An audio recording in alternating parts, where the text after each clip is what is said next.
Donc, qu'en est-il des effets secondaires des inhibiteurs de la phosphodiesterase 5? Donc, il n'y a pas d'effet significatif comme on voit sur la tension artérielle et le wedge. Les effets secondaires mineurs décrits dans les études sont le flushing, les maux de tête, la dyspepsie, la diarrhée.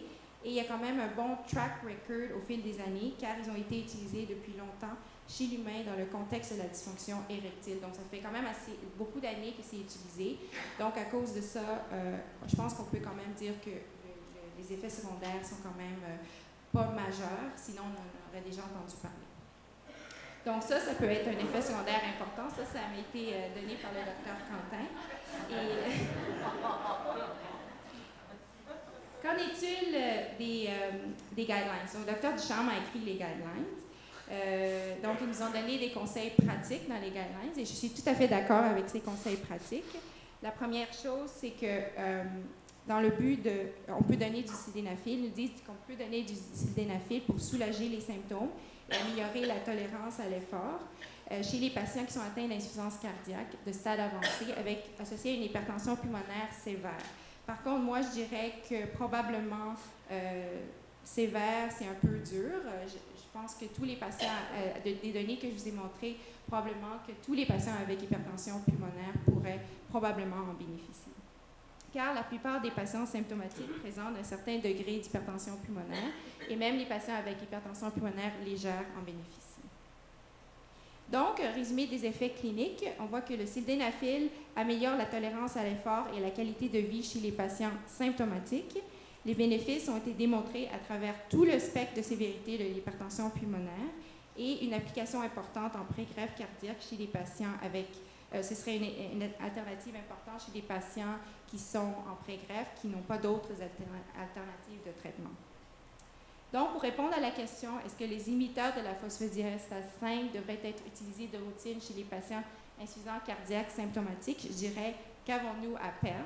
Parce qu'on a un médicament ici qui n'a pas d'effet secondaire énorme et oui, les études ne sont pas énormes non plus et on pourrait attendre très longtemps, comme le dira probablement Dr Ducharme, très longtemps pour avoir des études de grande envergure avec un point d'aboutissement, la mortalité, etc. Mais ce sera très longtemps avant qu'on puisse avoir ces études-là et entre-temps, nos patients, ils ont des symptômes, ils meurent, etc. Donc, je pense que ce ne serait pas une mauvaise affaire que de commencer à l'administrer. Et je vous remercie et je suis vraiment désolée, je n'ai pas dormi de la nuit hier soir et je suis complètement confuse, c'est pour ça que je n'arrive pas à faire un débat comme il faut. Merci beaucoup.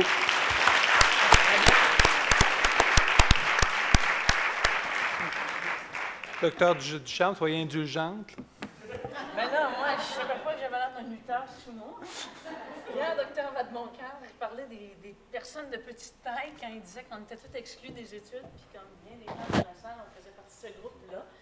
Alors là, je suis rendu un lutteur sumo, alors je suis un petit peu perdu. Est-ce qu'il y a un psychiatre dans la salle? Alors, en fait, la question est, et je suis désolée parce que, effectivement, j'ai été le mentor de Viviane, mais je ne lui ai pas appris à lire. Alors, la question, c'est les inhibiteurs de la phosphodiesterase 5 devraient être utilisés de routine chez les patients insuffisants cardiaques symptomatiques. Premier conflit d'intérêt, on a un papier sous presse pour nos patients pré-greffe qui vient d'accepter et est accepté dans le Canadian Journal. Et c'est notre expérience avec le sildenafil. Je vais vous mettre quelques tableaux à la fin. Alors là, je ne comprends pas trop pourquoi je suis l'antagoniste dans ce débat-là. Je suis inquiétée par la RAMQ parce que je prescris trop de Révatio, puis je ne suis pas urologue. Il y en a 3, ça a l'air, au Québec. Je soupçonne qu'il y en a un dans le fond de la salle là-bas. Mais je ne sais pas pourquoi je suis l'antagoniste.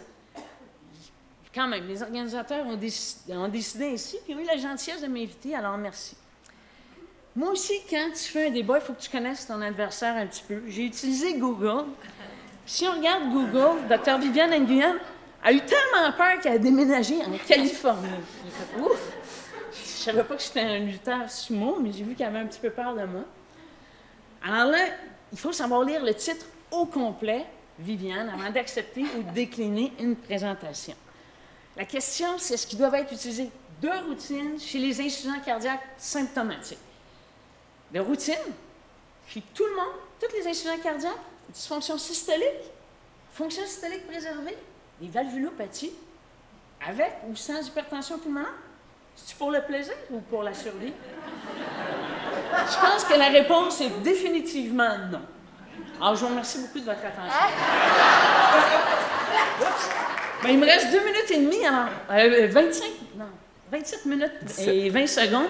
Alors, on va parler un petit peu plus de la physiopathologie, puis pourquoi je pense que c'est nettement prématuré. On a parlé de l'étude Ascend hier, qui, avec 500 patients, tout le monde a commencé à en donner. Là, avec 34 patients, on veut faire prendre du Viagra, 80 TID à vos patients, à un coût de 1 200 $ par mois. Je pense que ce n'est pas raisonnable. Les recommandations plus récentes que les nôtres, les recommandations américaines, ne parlent que dans le cas de dysfonction sexuelle, que si votre patient a une dysfonction érectile, c'est très bien de donner un inhibiteur de la PDE5 et je n'ai aucun problème avec ça. Alors, je vais faire un bref rappel historique. On va parler d'hypertension pulmonaire, mais là, on va être sérieux. Là, on parle à un groupe de spécialistes. Il y a de l'hypertension pulmonaire, puis il y a de l'hypertension artérielle pulmonaire. Alors, nous, on va se consacrer au type 2, qui est l'hypertension pulmonaire associée aux cardiopathies du cœur gauche. Parler des données cliniques, données expérimentales et cliniques. Et j'ose pas me montrer les images que Dr Burel m'a prêtées, puis sont un petit peu trop osées. Là. Alors, un peu d'histoire, le Viagra. Ça a été découvert par des chercheurs de Pfizer en 1992 pour le traitement des maladies cardiovasculaires, principalement l'angine et l'hypertension. C'était pas bien bon. Mais tous les participants, principalement les hommes qui participaient à la recherche clinique, ils ne voulaient pas remettre les comprimés. Alors, c'est pas une joke, c'est vrai. Alors, au questionnaire, là, ils ont fait un questionnaire un peu plus approfondi, parce que quand tu fais une étude clinique, tu es supposé de ramener les comprimés à la fin. Puis, ils trouvaient qu'ils étaient pas mal meilleurs dans certaines sphères de leur vie avec ces médicaments-là. Et comme on sait, le sexe intéresse beaucoup les gens. Alors, 6 ans plus tard, ces 3 messieurs-là, qui ont l'air un petit peu, parfois des dirty old men, ont obtenu le prix Nobel grâce à la découverte de l'oxyde nitrique et notamment l'application clinique avec le Viagra. Alors, le Viagra, Viviane vous l'a montré en forme de cœur, c'est la petite pilule bleue du bonheur. Juste une petite statistique intéressante à l'extérieur de la cardiologie. Savez-vous que les maladies sexuellement transmissibles ont triplé chez la proportion des gens de 60 ans et plus depuis la sortie du Viagra? C'était les single swinners des années 70 qui retrouvent leur pilule miracle.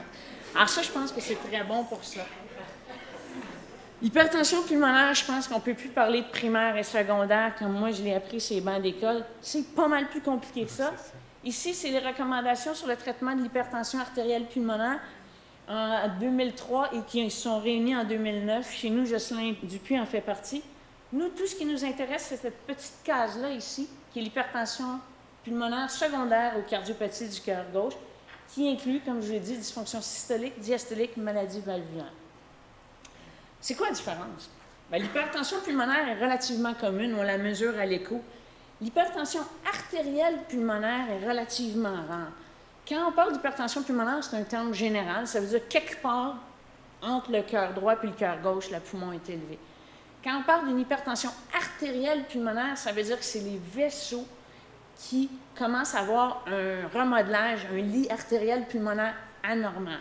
Là, tout le monde me regarde avec des gros yeux. Là. Je vais y revenir. Qu'est-ce qu'on fait? Ça prend toujours un cathétérisme. On ne peut pas, à part si elle est légère, mais quand on veut commencer un traitement qui coûte 1 200 $ par mois, je pense qu'on doit mettre un cathéter dans une veine et aller mesurer le cœur. La définition, tension artérielle pulmonaire moyenne supérieure à 25 et un débit cardiaque normal ou réduit et une pression capillaire bloquée quand c'est une post-capillaire, donc associée aux pathologies du cœur gauche, plus que 15. Quand notre wedge est augmenté, on va avoir une portion qui est passive, donc c'est le liquide qui refoule d'un tuyau, notre cœur gauche est plein, ça refoule d'un poumon, et une composante réactive, c'est-à-dire hors de proportion. Qu'est-ce qui arrive? Composante veineuse. Les poumons sont pleins, ça refoule dans les veines pulmonaires et on va avoir une transmission rétrograde de la pression dans les poumons, qui est une surcharge volémique. Et donc, si on regarde la tension artérielle moyenne moins le wedge, on a un gradient entre le poumon et le cœur de 4, qu'on appelle le gradient transpulmonaire. Par opposition, quand il y a une composante artérielle, on parle de réactive, il va y avoir une vasoconstriction. Là, les poumons ne sont pas juste en train de se faire noyer, ils sont complètement, c'est Saint-Jean-sur-Richelieu, complètement noyés, ils sont perdus, puis là, ils ferment les vaisseaux. Ils disent, moi, je ne peux plus en prendre. Et qu'est-ce qui se passe? La pression artérielle moyenne, on va avoir un même wedge de 24, mais on va avoir une pression qui est beaucoup plus élevée et un gradient transpulmonaire élevé. Et c'est ce que l'on appelle l'hypertension artérielle pulmonaire. C'est hors de proportion. On va revenir à nos moutons, parce qu'on est quand même des cardiologues, des infirmières travaillant en insuffisance cardiaque. On va parler valvulopathie, dysfonction systolique, dysfonction diastolique, parce que Viviane a dit qu'il faut en mettre quasiment dans l'eau de Montréal, là, parce que c'est tellement bon, avec une étude de 34 patients, je vous rappelle l'étude de Lewis. Alors, ben, peut-être que tu as acheté des actions, finalement, c'est comme les gars de Sayus avec les néséritides. Alors, qu'est-ce qui arrive dans les valvulopathies du cœur gauche? Dès qu'on a une valvulopathie, il va y avoir une augmentation de la pression auriculaire gauche et il peut y avoir une hypertension pulmonaire. L'écho va nous permettre de dire, quelque part entre le cœur droit et le cœur gauche, la pression est élevée, ne nous permet pas de situer la lésion. Mais ce qui va déterminer la pression dans mes poumons, c'est le remodelage. Si on a une insuffisance mitrale puis une petite oreillette très, très stiff, ça va refouler rapidement. Si on a une oreillette très, très compliante, bien, la pression pulmonaire va prendre beaucoup plus de temps à monter. Même chose pour la sténose aortique, la régurgitation aortique. Ça dépend de la compliance des chambres de l'oreillette gauche du ventricule gauche. Donc, il n'y a aucun de ces patients-là, qui mettrait une sténose aortique sous Viagra ici? Ben, à part Viviane, OK.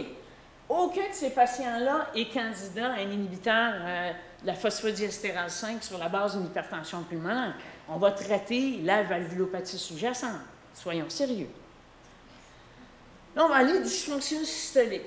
Effectivement, l'incidence véritable est difficile à déterminer parce que les patients qui n'ont pas d'incidence tricuspidienne à l'écho, on ne peut pas mesurer la PAP.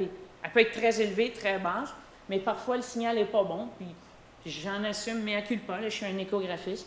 Ce qu'on sait, c'est qu'avec dysfonction systolique, il y a à peu près la moitié qui ont une pression systolique légèrement élevée, en haut de 35, un tiers qui l'ont de façon modérée. Et qu'est-ce qui va dépendre encore une fois de mon hypertension pulmonaire? C'est les pressions de remplissage, mon wedge, s'il y a une insuffisance mitrale, sa sévérité, et encore une fois, est-ce que le ventricule gauche se dilate, oui ou non? Est-ce que l'oreille gauche se dilate, oui ou non?